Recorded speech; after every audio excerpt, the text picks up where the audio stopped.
चलिए आज हम 10वीं के एक टॉपिक के बारे में चर्चा करने जा रहे हैं। लेकिन टॉपिक का नाम लेने से पहले आपको थोड़ा बता रहे हैं, अगर आप अपने रूम में हो तो थोड़ा अपने रूम से बाहर निकालिए और आसमान की तरफ देखिए। देखिए आपको आसमान कैसा नजर आ रहा है, तो आपको जवाब मिल गया होगा कि आसमान का कलर कैसा रहता है, नीला रहता है। क्या आपने कभी सोचा है कि आखिरकार यह आसमान का कलर नीला क्यों होता है? क्या यह कोई चमत्कार है? पहले हजारों साल पहले इसको तो चमत्कार ही माना जाता था, लेकिन अब इसको चमत्कार नहीं माना जाता है। क्यों नहीं माना जाता है? क्योंकि यह कोई चमत्कार नहीं है, यह एक साइंटिफिक घटना है, वैज्ञानिक घटना है। और यह वैज्ञानिक घटना क्या है, आइए हम लोग समझते हैं। देखिए आप लोग देखेंगे कि आकाश का रंग नीला क्यों होता है। आकाश का रंग नीला क्या होता है? आप लोग देखते हो अपने आसमान में आकाश का रंग कैसा देखने को मिलता है? नीला देखने को मिलता है। देखिए आकाश का रंग जो नीला होता है यह एक साइंटिफिक घटना के कारण होता है, जिसका नाम होता है प्रकाश का परिकिरण। आकाश का रंग नीला होना प्रकाश के परिकिरण के कारण होता है। लेकिन आखिरकार समझते हैं कि यह प्रकाश का परिकिरण होता क्या है। देखिए दोस्तों, प्रकाश के परिकिरण में क्या होता है? प्रकाश की किरणों को किसी कण से टकराकर, हम लोग जानते हैं कि श्वेत प्रकाश की किरणों में कितना रंग होता है? 7 रंग होता है।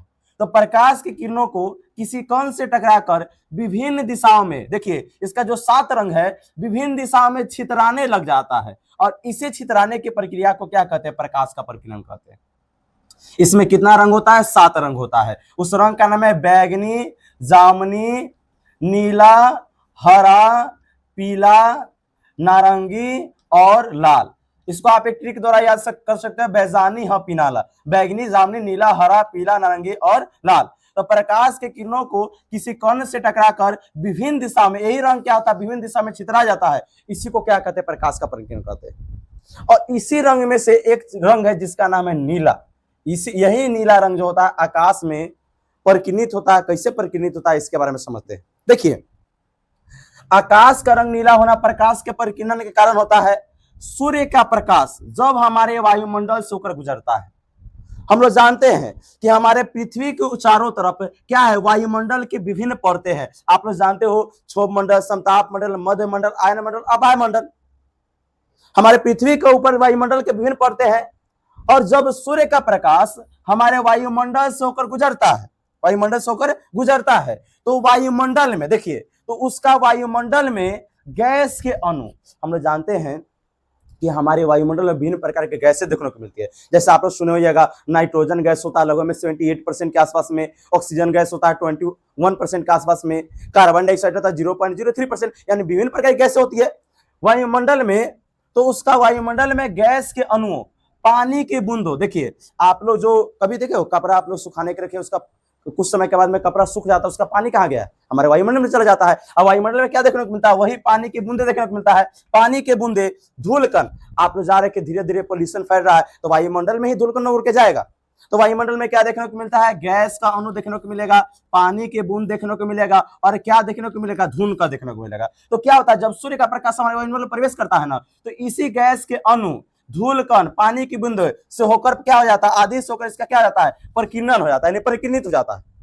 और इनमें सबसे सूक्ष्म कण जो होता है, सबसे छोटा कण जो होता है, वो होता है गैस का अणु।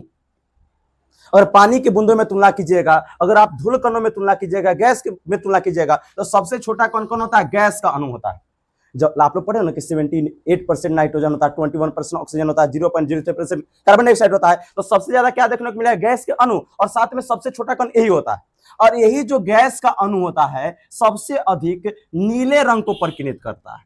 किस रंग को परिकिर्णित करता है? नीले रंग को। और यही परिकिर्णित प्रकाश हमारे आंखों तक पहुंचता है, और यही आंखों तक पहुंचने के बाद में हमको आकाश का रंग कैसा देखने को मिलता है? नीला देखने को मिलता है। तो बातें समझ में आ रही कि आकाश का रंग नीला क्या होता है? एक बार और क्लियर कर देते हैं। आकाश का रंग नीला प्रकाश के परिकिरण के कारण होता है। पहला लाइन याद रखिएगा। दूसरा लाइन, सूर्य का प्रकाश जब वायुमंडल से गुजरता है, तो उसका वायुमंडल के गैसों के अणु क्या है? गैसों के अणु दूसरा क्या है पानी के बूंद, पानी का बूंद, तीसरा क्या है धूल कण आदि से क्या हो जाता है, धूल कण आदि से क्या हो जाता है, परिकीर्णित हो जाता है। इसमें सबसे सूक्ष्म कण, सूक्ष्म का मतलब होता है छोटा कण, क्या होता है गैस के अणु होते हैं जो किस रंग को, नीले रंग को अधिक परिकीर्णित करते हैं, और यही परिकीर्णित प्रकाश हमारे आंखों तक पहुंचता है। यही कारण आकाश का रंग कैसा होता है, नीला होता है। हमको लगता है दोस्त आप समझ चुके होंगे। चलिए यहीं पर इस क्लास को ओवर करते हैं।